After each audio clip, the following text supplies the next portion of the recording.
The first thing this gentleman says to me, he goes, it's January 24th. And he goes, yeah, so it's January 24th. So that was the last day that you were ever in your home when the police, when the child services came and yanked you out.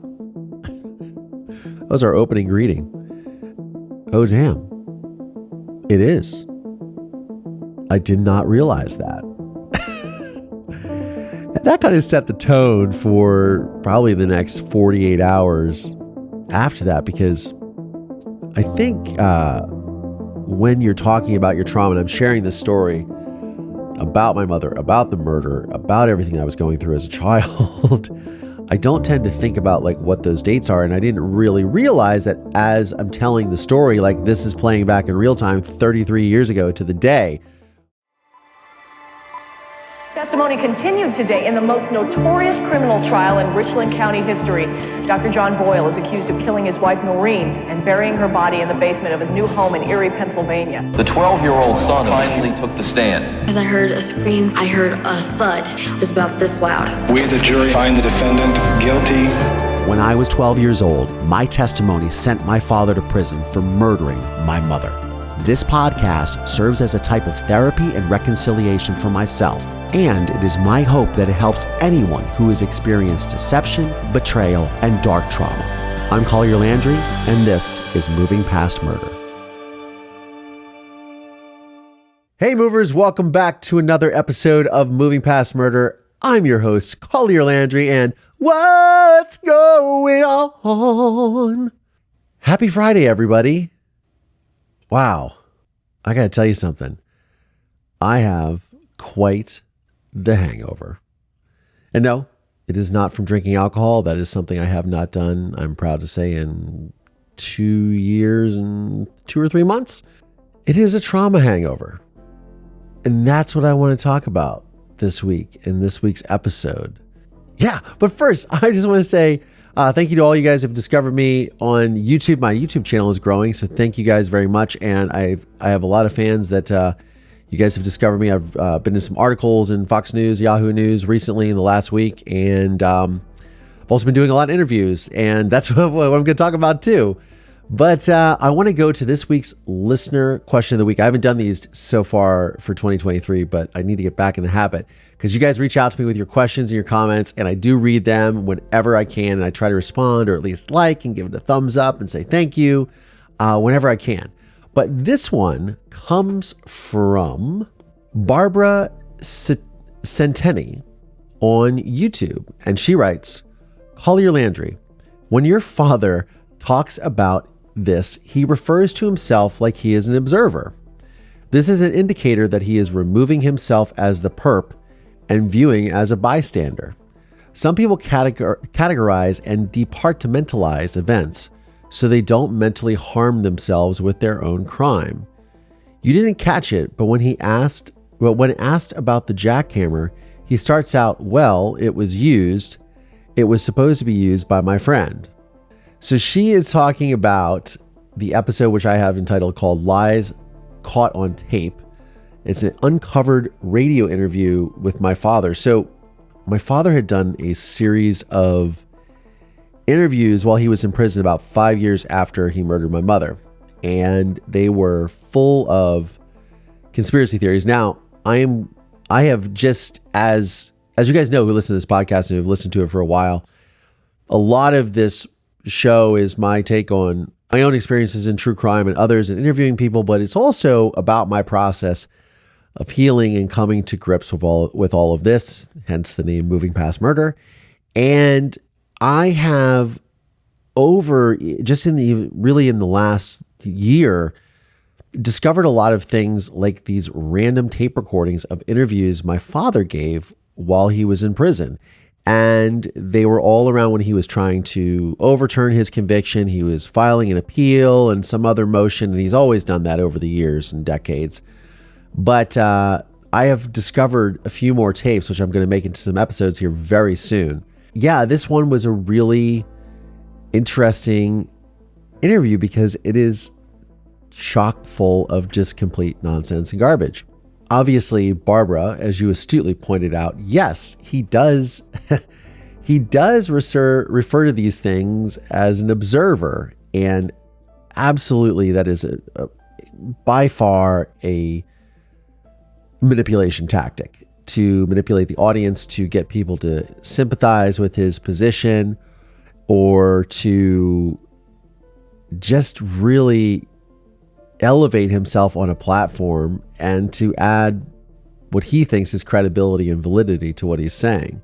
Which, of course, anyone with any sort of common sense knows that, well, it's all bullshit, right? But it is just one of those things that, yeah, when you listen to them, when you play them back, it never ceases to amaze me. So I'm glad that you caught that. And yes, and I don't always catch everything when I'm commenting on these things, because I'm in just pure shock as I'm listening to it, because it's the first time I'm listening to it when I'm recording the podcast. So they all just kind of, it hits me. And I do this a lot too when I read the letters on the podcast too, because these are often the first or second time second time probably I'm looking at them in my life. So I haven't seen them for years and years. And it still like really catches me off guard. And sometimes I get angry about it. Sometimes I'm just like, whatever, it is what it is. But it's always entertaining for sure when you're dealing with the ramblings of a narcissist and a psychopath. And unfortunately, my father is that person. Oy vey. Trauma hangover is what I want to talk about. And I have been experiencing it for the better part of the last few days. So about a week ago, I had a production company, a news organization come into town to film with both myself and my good friend Tara Newell, who I host Survivor Squad podcast with.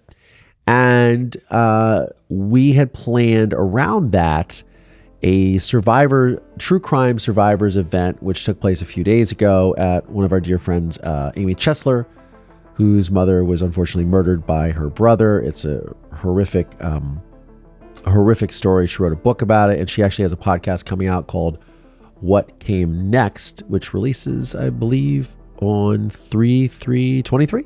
So March 3rd, I think, March 2nd, something like that. And so both myself and Tara are on that first season of the podcast. It's going to be really great. She's a wonderful, sweet, engaging, beautiful human being. So she was kind enough to have everyone over to her house, and there was about 30 of us, which was really cool. And this film crew that was sticking cameras in everyone's faces. But it was really great, and it was an amazing experience. But it didn't occur to me until probably, so I think they left my place on Monday, so they came in on like Friday or Saturday. They left on Monday or Tuesday, and it was just like back to back events, right? And at the same time of all of this is like, obviously today is January 27th, and it is the end of the month of January, which was the whole time in January of 1990, 33 years ago. I was living under massive duress and in a fight or flight sort of situation with living with my father while my mother is quote unquote missing, and gathering evidence against him and working with police secretively at my school, which I often think about a lot of times.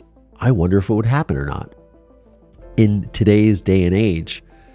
And just the actual, unique ability to have been able to do that as a young boy, trying to find answers and justice for his mother. It's an interesting thing for me to think about, and it occurs to me like literally all the time whenever I see these true crime cases that come out, and I think about the mental health aspects of children, not being able to go to school during the pandemic, for example. And I talked about this actually at the Survivor event, where I was expressing, because children didn't have a safe place during the pandemic. Well, a lot of people didn't, obviously, and we were sheltered in place with sometimes people that we thought we knew, but we really didn't know. And I know that these situations probably sparked more cases of domestic violence and abuse in the homes because nobody could go anywhere. You couldn't have that. You couldn't go to work and have that reprieve, or go to school, or go to the gym, or have that normal life outside of the house.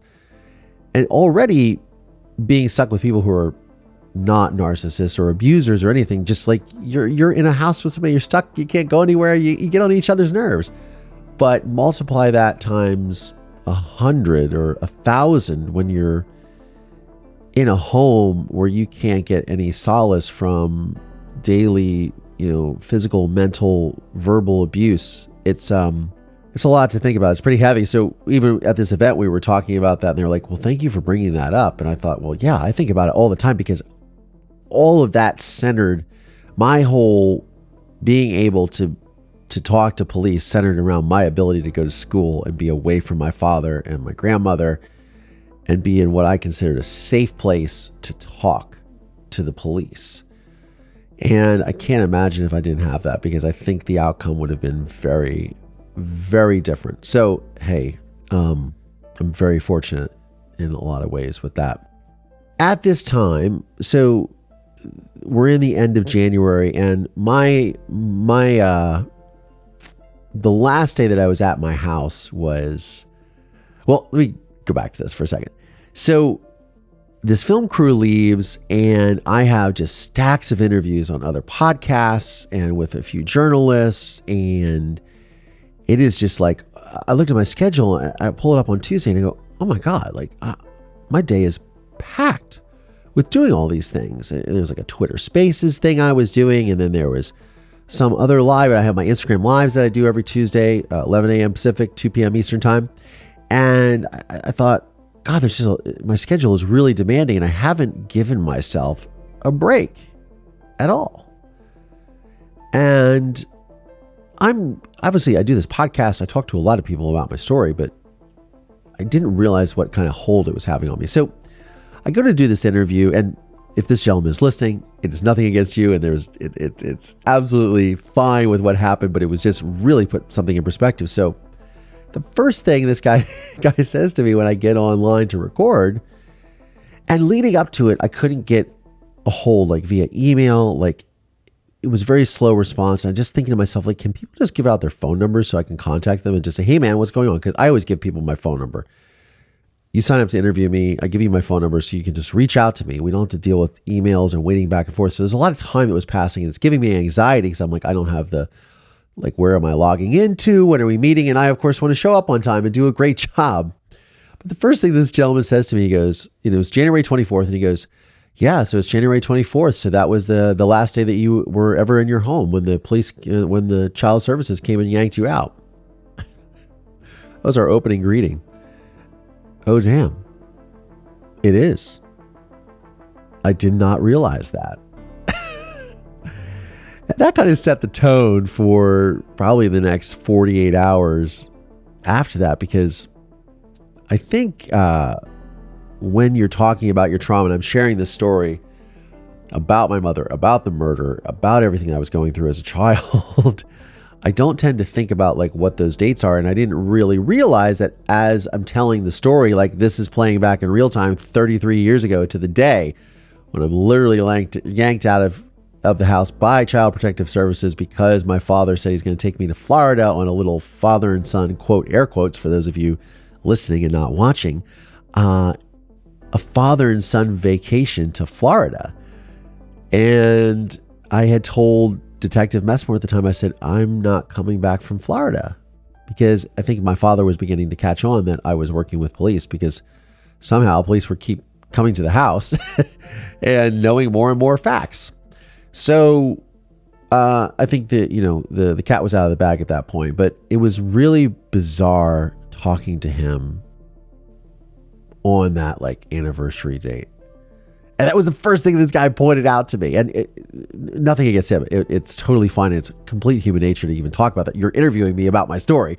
So of course it came to mind, and you know your facts, and you're like, hey, I remember this because he's done a lot of research on everything. But it literally took me by complete surprise. And it really knocked me for six, I guess, as they'd say, or really I was taken aback by it, because I thought, here I am talking about this 33 years later to the day that I was yanked out of the house, that I never got to see. I never got to see my dog again. And, that was the last of the normalcy. I mean, even though life was not normal, my mother was gone and things were just wacky in my home leading up to that. There was a finality of getting yanked out of your home by Child Protective Services and seeing the crime lab in your house, going through and executing search warrants. It was just so surreal. And all these memories just kind of kept cascading down. And I only had like an hour and 15 minutes to talk to this guy because I had another thing, because I was back to back that day. And again the next day and the day after that. So I thought to myself, well, wow, it's so weird to play it all back in real time. And it's like all these emotions cascading. So I'm trying to tell the whole story while I'm literally living in this experience, like reliving this experience based upon what he said initially to me. And it got me thinking, like, because I had, over the course of the weekend and up until like this afternoon, well, so this afternoon, the day before, it's Thursday, but it's really Friday when you're listening to this, I had probably told my story 6 or 7 times. So at least once a day for the last week. At least once a day. And getting into very distinct details of it. And I apologize if grammatical decay is setting in. But I was getting very detailed in telling my story. And I was actually thinking about things that I didn't even remember happening. And then they came up to me and I was like, oh my God, I totally forgot about that. And these engagements that I had, and I can't pull it right off the top of my head, but I was breaking it down for somebody yesterday. And I thought, oh wow, I haven't really thought about that in a long time. And it got me to think, this is a trauma hangover. And this is something that I don't think that when people are talking or engaging with people who are, and I hate this term survivor, I use it all the time, but I hate it. It is what it is, right? And like, we don't really think about the bombardment of questions that we ask people, because it's very difficult. And there's been a lot of talk about this Idaho 4 case with Bryan Kohberger and being a stalker. This has nothing to do with me personally, and as I learn a little bit about this case, because I really don't pay attention to true crime, I try not to get into this because everybody's talking about it, right? But there seems to be a lot. I know he was stalking either one of these women in this house, these college students, or both of these girls. And obviously he was looking at their lives on social media. And it becomes very difficult when you are someone who people are reaching out to constantly about your story or about who you are. It becomes very difficult to navigate parasocial relationships, because people will often say, oh, well, you're not engaging with me or whatever. And I want to say to people sometimes, like, guys, I do engage as much as I can. I also have a career that I'm that I'm doing, as well as the podcast that I have to work on, which is working as a filmmaker, and which is also very, very demanding on me. Some people are like, oh, well, I guess you're not available. And I'm thinking to myself, you're saying that to me because you're one person, but there are literally about 100 other people that are reaching out to me today to ask me questions or commenting on things. And I do my best to really respond to everyone. But, and this is not me kvetching about this. This is just me explaining this. But I thought about these navigating these parasocial relationships. And somehow, when you look at this Bryan Kohberger, I feel like he thought he had this connection with the victims that he didn't really have. And judging by the violence of the crime, I think that it was a very personal thing for him, that he felt that he was in a different relationship than he may have been in. And this makes me go back to a conversation I had with Amanda Knox a few months ago. And she was talking about the nature of the crime that she was wrongfully imprisoned for, and how it was very personal. Like, stabbing people is very intimate. Just like my father murdering my mother by smashing the back of her skull and suffocating her. It's a very, I think when you look at violence, like to stab someone or to strangle them, is quite different than shooting somebody with a firearm. It's a lot more personal and still just as violent. Like, guns, not a good thing, not good to shoot people, unless it's in self-defense, or unless, it's not good to murder people. But I feel when there are these connections when something is so, to really stab someone is very, very personal. So it got me thinking about this whole Bryan Kohberger thing. And I don't know why I'm rambling about this, but it is the case of the moment everybody's talking about. And then there's these murders in this trial that's going to go on. And then obviously we have the case of Anna Walsh, which I talked about last week. And, which is just like so fucking tragic to me because it has so many parallels with my mother's own case. And this poor woman, and I think about the kids, and I talked about this last week, so I'm not going to bring it up again. I think about the personal connection. So navigating these parasocial relationships and then trying to figure out like, hey, how do I say to people, maybe I'm saying it now, I don't know. How do you say, I just need a little bit of a break. I need to disconnect.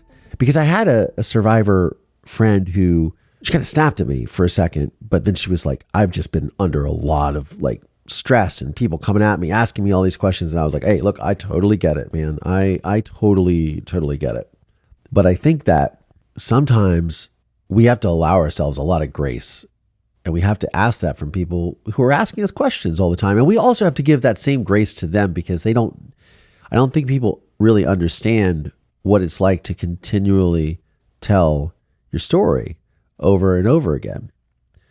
And I think back to like when I was not doing the podcast, when I was just a filmmaker, and how I would exhaust myself just working and shooting day after day and then editing projects and then shooting again, and how I would stress myself out. And I'd have to go like to a hole of just at the time I drank alcohol, so I would just check out and drink alcohol and just be like, I'm out for 2 days. Fuck it. That is obviously something I don't do anymore. And I thought, wow, that was like a response. And when all these things started coming through of me again, repeating the story over and over again, and I'm just like, my God, it's really beating it into my head. I started thinking like, what do I do? Like what, to use the word of the day, mindfulness. What are my mindfulness practices that I have to like reconnect with myself and really allow myself to take space? And I've been talking about it on the flip side recently about people taking time for their mental health when they're looking at true crime or when they're looking, because there's been so much consumption over these murders and all these things. And it's just so heavy on your soul. But I also need to take my own fucking advice in a lot of ways, because I'm just like, here I am talking about it and not taking a break from it. And so I started making this list that I wanted to share. And I was like going through the internet and I was like, what are some really good mindfulness practices? So I want to share them with you guys, if that's okay. So the first is breathing, because that is something that we all do. Obviously we have to survive, but just being really aware of your breath when you're in these situations. And I do this a lot to myself. I have to take these little moments, and I've become really, really good at when these situations are stressing me out, that I take these little pockets, like little pockets of time, 2-3 minute windows of just taking a break and just saying, okay, let me just take a moment. Okay. Because there's so much hustle and bustle that comes into our world just in a normal thing. The phone, the alerts, the Facebook, the Instagram, the whatever, social media's popping off everywhere, emails, this, that, text message. You just got to disconnect. And this is even without talking about your trauma. I think in a lot of ways, when I think back to the alerts and everything that we get, and the constantly on alert to like be available for people in social media situations and email, and the way that the world is so connected now, we have to really set some boundaries with ourselves and the people around us and say, I need a moment to just not talk about this, to not hear things, to just silence. I love music. I love listening to music. It is definitely something that I do to chill out. You guys see the guitars behind me. I play guitar. I really get into music. But sometimes I don't listen to anything but silence. And it is so refreshing just to kind of be still in your thoughts. And for years, I tried to practice meditation. And I would ask friends of mine, I would say, hey, you're into yoga, you're into meditation, you're like in the yogi thing. What is meditation really? Because I can't stop thinking about this or I can't stop thinking about that. All these thoughts just keep cascading in my head, and I'm thinking about like tomorrow, okay, I got to go to the grocery store, I got to go to the gym, I got to go do this, I got to run this errand, I got to work on this, I got to get this job. And I could never sit still in my thoughts. And so Tuesday night, when I was done with everything, I put my head on my pillow, and I wasn't even ready to like necessarily go to bed. But I just said to myself, I'm going to sit here for 5 minutes and challenge myself not to think of anything. And for the first time ever, in trying to just meditate, I thought of nothing. Nothing entered my mind. I didn't have to like tell it to go away. I wasn't thinking of anything. I was just still, noticing my breath and just going, oh my goodness. And then I had what they call progressive muscle relaxation. And I could just feel everything, all the tension, like leaving my body for the moment. And this is only 5 minutes. And I thought, God, if I could just practice this every day, this would be great. And I feel like a lot of trauma survivors, or at least just speaking for myself, I put a lot of pressure on myself to try to find pockets of just being able to do the things that are important to me. And for me, and I was sharing this on a Twitter space earlier this week, you know, my thing is like, I like to exercise. I like to eat well. I like eat really good food. I feel like it's so nourishing for your soul and for your body, yada, yada. But those are things that are really, really key. And I think when I was younger, I really got away from working out every day or at least doing some sort of physical activity every day. Or trying to really, and I have lately too. I'm not to say, like, I get busy and sometimes it falls by the wayside. I don't get to the gym and it kind of sucks, but I do try to do something physical every day because it's so important to me. And I think that you really got to put that almost on a pedestal, because every time I do it, every time I practice doing physical activity to release the energy and tension inside me, even though I'm like last night, for example, I went to go swimming at like 10:30 at night at the pool. And I thought, okay, I have to come back. I have to write some stuff. I have to get some work done. And I was like 10 minutes in the pool and I was like, okay, I'm done. And I was like, no, let me go a little bit lower, you know, because normally I'll go like 45 minutes or an hour. I said, oh, you know, I'm not going to go any longer. Okay, I'm just, and then all of a sudden I was like in my zone and it's 40 minutes later and I'm like, okay, I feel really good. And I got out of that pool. I had swam really fast. And I got a great workout in and I felt amazing walking out of there at like 11:30. And I was like, and it was very cold. It was like 40 degrees outside and I was a little wet, but I was trying to be bundled up. But I felt amazing. And I was like, God, every time I do this, if I put it off, every time I do it, I'm like, why'd you put that off? That was like the most amazing thing that made the day all worth it. And that allows you and leads you into like scanning your body and just taking inventory of that. And when you're experiencing these traumatic situations and you're reliving this trauma, you have to really take a moment to like scan your body and feel where all this is and understand and just try to get that out of you. Now, look, I don't practice yoga, so I have many friends that do, but these are all part of the things that I believe they teach you in yoga. Another thing I do is guided imagery. So I think about things like peaceful places. And I talked about this in some of my interviews because the guy asked me, he goes, what was your first childhood memory? The same guy who asked me, who pointed out that this is 33 years to the day that you got removed from your house because your father was getting arrested and you had to go to foster care. He also said, what was your first, what is your first memory as a child? And I said, my first memory as a child was the ocean. And it really is. And I am fortunate enough to live a mile from the ocean. And that is something that even like when I was in foster care and having to go and face my father in the courtroom and deal with all that, because it was really, really challenging. That was a really harrowing experience for me, as I'm sure everyone can understand. I would always think of the ocean. And it started when I was a little kid. because my mother loved the ocean. We would go to the ocean. We would go to the Jersey Shore when I lived in Virginia. We would go to the Chesapeake Bay. When I was a little baby, we lived in Pensacola, Florida, right on the Gulf of Mexico. So I always had these memories of the ocean. And then I moved to California when I was like 21. So I've always been around the ocean for the most part. So that's something that I think about, and it just brings me back to this place of calm.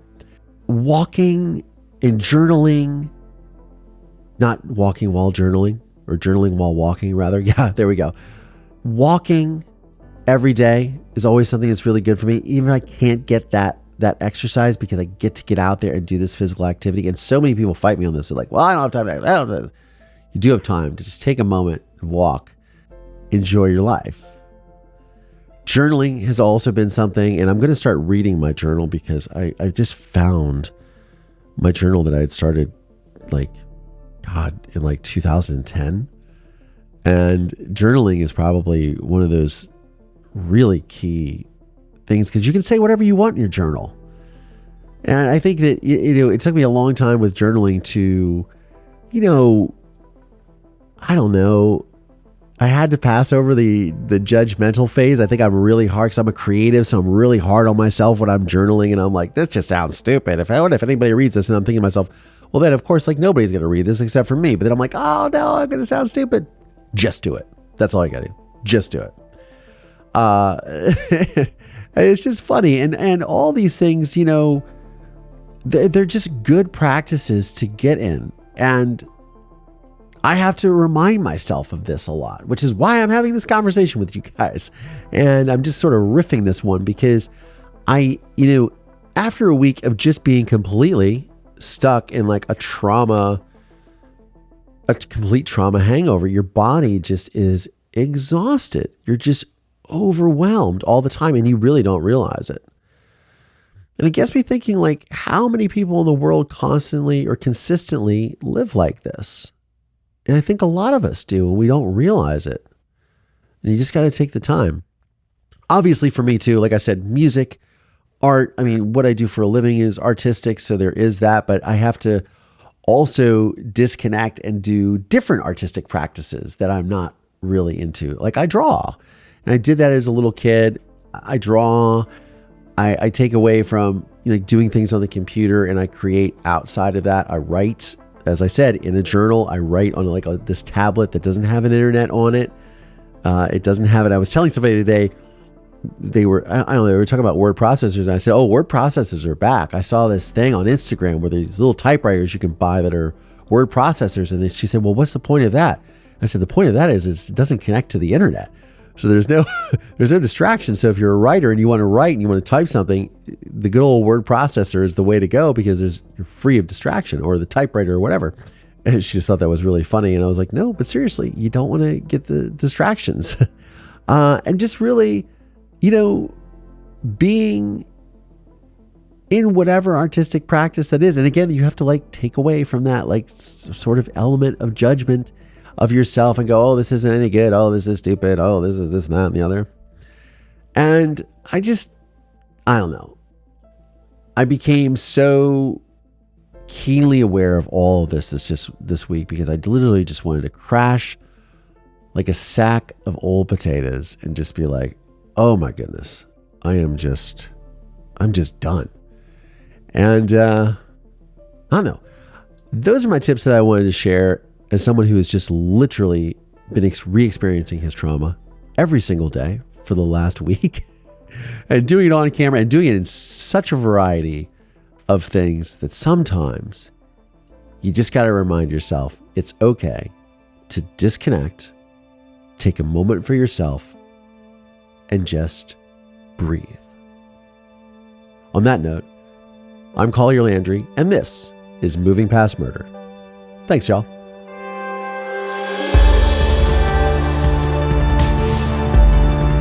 This podcast is made possible by support from listeners just like you. Please subscribe via Apple Podcasts, Spotify, Audible. Find us on YouTube, youtube.com/Collier Landry. The film A Murder in Mansfield is available on Investigation Discovery, Discovery Plus, and Amazon Prime Video.